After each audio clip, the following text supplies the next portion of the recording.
4 రాష్ట్రాలు మరియు ఒక కేంద్రపాలిత ప్రాంతంలో రీసెంట్గా ఎలక్షన్స్ ముగిశాయి. 4వ తేదీ కౌంటింగ్ ఉంది. ఇండియా టుడే వాళ్ళ ప్రకారం పోల్ ఆఫ్ పోల్స్ అన్ని పోల్స్ని అంటే ఎగ్జిట్ పోల్స్ని కలిపి ఏమి చెబుతున్నాయంటే తమిళనాడులో డిఎంకే, కాంగ్రెస్ కేరళలో మళ్ళీ వస్తుందని చెప్పేసి, అస్సాంలో ఎన్డీఏ, బెంగాల్లో పోటీ ఉంటుంది అని చెప్పేసి అన్ని ఎగ్జిట్ పోల్స్ కలిపితే ఈ ఫిగర్ వస్తుంది. ఒక మై యాక్సిస్ వాడు మాత్రం తమిళనాడులో విజయ్కి 98 నుంచి 120 మధ్యలో వస్తాయి అని చెప్పారు. ఇక్కడ మనం ఒక విషయాన్ని గమనించాలండి. ప్రతి ఓటర్ కూడా, మన రాష్ట్రంలో జరగకపోయినా ప్రతి ఓటర్ గమనించాల్సింది ఏంటంటే, ఈ ఎగ్జిట్ పోల్స్ అన్నవి అవి కూడా ఇప్పుడు బయాస్డ్ అయిపోయినాయి. అవి కూడా ఇప్పుడు ఎలా తయారయ్యాయి అంటే పార్టీలకు ఫేవర్గా రాసుకోవడము, ఇదంతా చూస్తున్నాం. ఏ ఎగ్జిట్ పోల్ వాడు కూడా మేము ఎలా ఈ సర్వే చేశాము, ఎన్ని ఓట్లను మేము కన్సిడర్ చేశాము, మెథడాలజీ ఏంటి, లేకపోతే శాంపుల్ సైజ్ ఎంత, ఇవి ఎవ్వరూ బయట పెట్టట్లేదండి.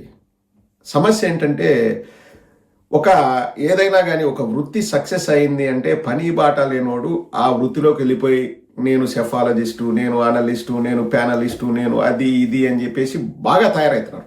అంటే అందరూ అని కాదండి, అదే వృత్తిలో ఇంట్రెస్ట్ ఉండి చేసేవాళ్ళు ఉన్నారు. కొంతమంది ఇదేదో బాగుంది అని చెప్పి చేసేవాళ్ళు ఉన్నారు. కొంతమంది ప్రజల్ని బురిడి కొట్టించడానికి చేసేవాళ్ళు ఉన్నారు. కొంతమంది పార్టీ చేయమంటే చేసేవాళ్ళు కూడా ఉన్నారు. సో ఏంటి ప్రాతిపదిక, ఏమైనా గోల్డ్ స్టాండర్డ్ ఉందా అంటే ఏమీ లేదండి. నేను ఒక 10 మందిని అడిగినా, ఇదిగో వీళ్ళు వస్తారు, ఆ ఊర్లో 10 మందిని అడిగినా, ఈ ఊర్లో 10 మందిని అడిగినా, శాంపుల్ సైజ్ లేదు, మెథడాలజీ లేదు, ఎంతమంది గ్రౌండ్లో ఎంప్లాయీస్ వర్క్ చేస్తున్నారు లేదు, ఏముండదు. ఇగో మా ఎగ్జిట్ పోల్స్ అంటారు. ఎవరిదో ఒకటి తగులుతుంది.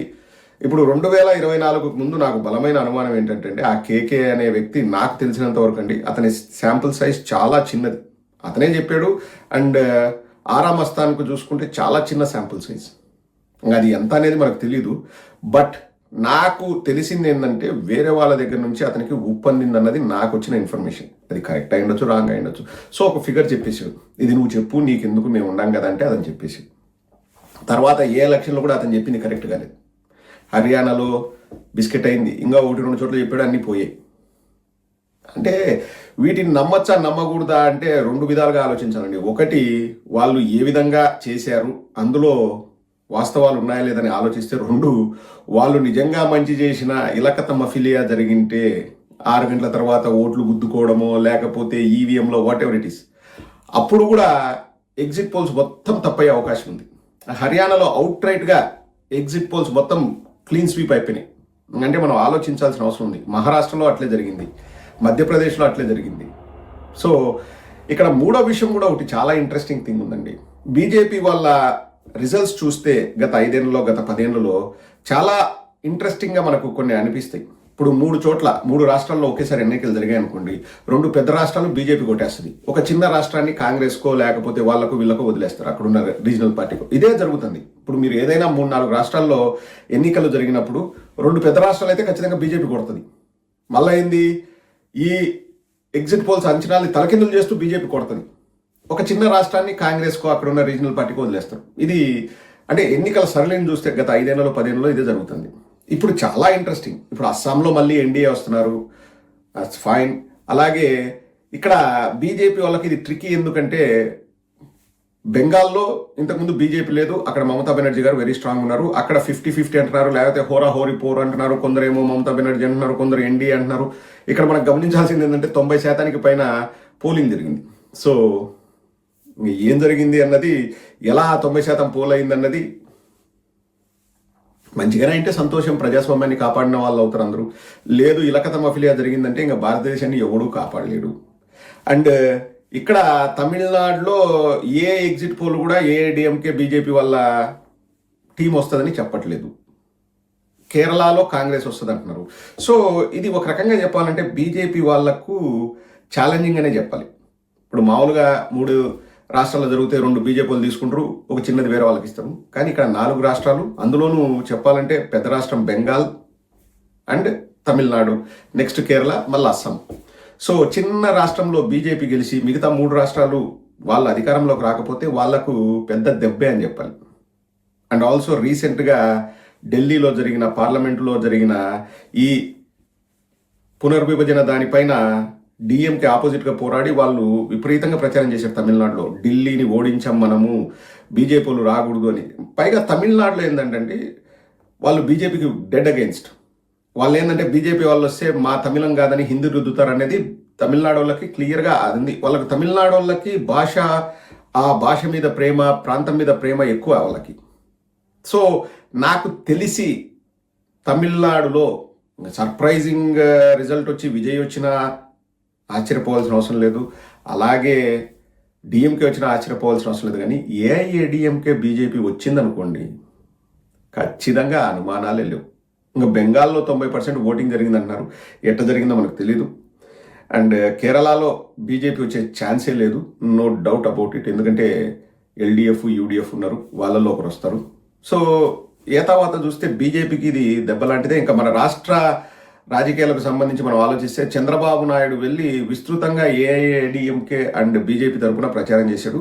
సో ఇప్పుడు వాళ్ళు ఓడిపోయారు అనుకోండి, మనం ఖచ్చితంగా ఆ విషయాన్ని ప్రపంచానికి చెప్పొచ్చు. చంద్రబాబు వైపు ప్రచారం చేశాడు, బిస్కెట్ అయింది, చంద్రబాబు పైన వ్యతిరేకత ఉందని మనం కూడా చెప్పుకోవచ్చు, తప్పులేదు. ఎందుకంటే చంద్రబాబు గారు ప్రచారం చేశారు పబ్లిక్లో. అండ్ విజయ్ వచ్చాడు అనుకోండి, అంటే నేను అనడము విజయ్ వస్తాడా రాదా ఇంకా 4వ తేదీ తెలుస్తుంది. ఆల్రెడీ విజయ్ విన్నర్ అండి.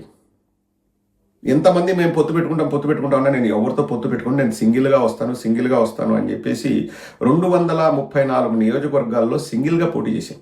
హ్యాట్స్ ఆఫ్ అండి. అంటే ఆయన ఉద్దేశం ఏంటంటే ఈ ఎలక్షన్స్ నాకు ఫేవర్గా రాకపోయినా ప్రజల దగ్గర నేను మంచి మార్కులు కొట్టాలి, ప్రజల దగ్గర నేను ప్రజల కోసం వచ్చాను అని నిరూపించుకోవాలి. ప్రజలకు నేను ఏం చెప్పాలనుకున్నా అంటే నాకు అధికారమే పరమావధి కాదు, నేను ఏం చేయాలనుకుంటున్నది నేను సొంతంగా పోటీ చేస్తే తప్ప నేను చెయ్యలేను. ఎవరికో ఊడిగం చేసి 15 ఏళ్ళు 20 ఏళ్ళు కలిసి ఉండాలా, ఊడిగం చేస్తా, నేను ఈ చేస్తా అని చెప్పేసి రేపొద్దున అధికారంలోకి వచ్చినాక నిర్ణయాలు తీసుకునే నాకు సంబంధం లేదు, నా శాఖ ఇది, దాంట్లోనే నేను చూసుకుంటాను, నెలకు ఒకసారి రాకోకుండా వెళ్ళిపోయి హైదరాబాద్లో కూర్చొని కులకడం, ఇట్లాంటివి వద్దు నాకు. ఆ బతుకొద్దు, అది దరిద్రమైన బతుకు. మళ్ళీ 100%, 200% అని చెప్పుకోవడం ఇవన్నీ వద్దు. ఇప్పుడు కొంచెమైనా సిగ్గుండాలండి పవన్ కళ్యాణ్ ఫ్యాన్స్ కానీ ఇంకొకరు కానీ.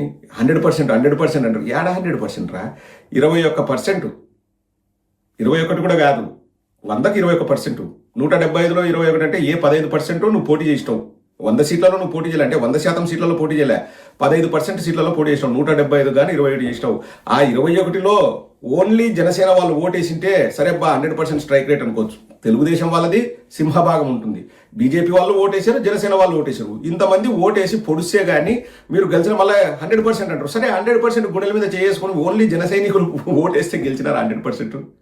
ఇంకా కాళ్ళ బేరానికి పోతా, నేను ఈ చేస్తా ఏం చేసైనా కానీ 21% కాదు 21 సీట్స్ గెలుస్తా, 100% స్ట్రైక్ రేట్ అంటే ఇంకా ఎవడైనా గెలుస్తాడు. ఇప్పుడు ఇండిపెండెంట్ ఎవడైనా పోటీ చేసి ఇప్పుడు గెలిచాడు అనుకోండి, వాడిది 100% స్ట్రైక్ రేటు. కాకుండా ఎట్టపోతుంది? ఒక సీట్లో నేను పోటీ చేసిన, ఒక సీట్ గెలిచిన, అది 100% స్ట్రైక్ రేటు. కాకుండా ఎట్టపోతుంది? 2009లో పార్టీ పెట్టాడు అంటే యువరాజ్యంలోకి వచ్చినాడు, 2014లో పార్టీ పెట్టి పోటీ చేయలే, 2019లో బొక్క బోలమన్నాడు, 15 ఏళ్ళు 16 ఏళ్ళు తపస్సు చేస్తే నా ఒక్కని వల్ల కాదు, నేను ఏమి చేయలేను, నాకంత బిస్కెట్ లేదు అని చెప్పేసి నువ్వు పోయి తెలుగుదేశం బీజేపీతో పొత్తు పెట్టుకొని వాళ్ళ కాళ్ళకు గడ్డాలు పట్టుకొని నువ్వు పోయి పోటీ చేసి వాళ్ళు ఇచ్చినన్ని సీట్లు తీసుకొని మళ్ళీ 21లో నువ్వు 5-6 మంది తెలుగుదేశం వాళ్ళే పోటీ చేస్తే నువ్వు కాదనలేక ఏమీ లేక నువ్వు గెలిచి మళ్ళీ నేను 100% నేను వీరుణ్ణి, నేను సూర్యుడిని, అట్లా కాదు పవన్ కళ్యాణ్. విజయం చూసి నేర్చుకో. సొంతంగా పోటీ చేస్తా అన్నాడు, చేసినాడు. వాట్ ఎవర్ ఇట్ ఈస్, ఆయన లాంగ్ టర్మ్ నేను మళ్ళీ ఎదుగుతాను, ఇప్పుడు ఈ 5 ఏళ్ళు నేను పోరాటం చేస్తాను, ఒకవేళ ప్రతిపక్షంలో కూర్చోవాల్సి వస్తే మళ్ళీ నేను పోటీ చేస్తాననే దృక్పథంతో విజయ్ ఉన్నారు కాబట్టి సింగిల్గా పోటీ చేశాను. ఎత్తే జెండా, దించే జెండా, ఎక్కే సంఖ, దిగే సంఖ, ఇట్లా అనుకోలేదు విజయ్ గారు. That's a very good attitude అండి. ఎందుకంటే నేను ఏం చేయాలనుకున్నది నా వాయిస్కు ఎప్పుడు బలం వస్తుంది, నేను ఓన్గా ఉంటే నా వాయిస్కి బలం వస్తుంది. కానీ ఎవరో 3 పార్టీల్లో కలిసి వాళ్ళదే మెయిన్ పెత్తనం ఉంటుంది, నాది ఎక్కడో సైడ్లో ఉంటుంది, కానీ నేను నా ఫ్యాన్స్ ఎగురుతాము మొత్తం మాదే అని చెప్పేసి ఏం చెల్లుబాటు అవుతుంది పవన్ కళ్యాణ్ మాట. ఎలక్షన్స్ ముందు నేను కొత్త చట్టాలు తీసుకొస్తా మహిళా భద్రత కోసం అన్నాడు, ఏమన్నా చేసినాడా? సుగాలి ప్రీతికి న్యాయం చేస్తా అన్నాడు, ఏమన్నా చేసినాడా? అవి ఉండే కదా ఎక్కువ అరిసి రుద్ది బయట జనాల్లోకి వచ్చి చెప్పింది, ఏమన్నా చేసినాడా? ఏం మార్పు లేదు. మహిళల మీద అఘాయిత్యాలు ఇంకా పెరుగుతూనే ఉన్నాయి, మిస్సింగ్ సంఖ్య పెరుగుతూనే ఉంది, సుగాలి ప్రీతికి అసలు న్యాయమే జరగలేదు. అటువంటి సుగాలి ప్రీతులు వారానికి నెలకొకరు పిట్టల్లో రాలిపోతున్నారు. ఆంధ్రప్రదేశ్లో ఏమైనా చేస్తాడా? నా శాఖ కాదు, నాకు సంబంధం లేదు, నేను ఇంట్లో పోయి పండుకుంటా. ఇంకా ఏంటికి అటువంటి పదవి ఉంటే ఎందుకు, ఊడితే ఎందుకు? సామెత ఉంది కదండి, తుమ్మితే ఊడిపోయే ముక్కు, ఉంటే ఎంత పోతే అంతే అన్న సామెత ఉంది కదా. అది పవన్ కళ్యాణ్ పరిస్థితి. బట్ పవన్ కళ్యాణ్ ఇప్పటికైనా తెలుసుకో, విజయ్ని చూసి నేర్చుకో. విజయ్కి అధికారం వచ్చిందనుకోండి సంతోషం, అంటే మన రాష్ట్రానికి ఏం పెద్ద డిఫరెన్స్ రాదు. పోనీ ప్రతిపక్షంలోకి వెళ్ళాడు అనుకోండి, ఫైన్, ప్రజల కోసమే పోరాడతారు. బట్ ఆయన పోటీ చేసి సింగిల్గా వెళ్తా అన్నప్పుడు ఆయన విజయం సాధించాడు.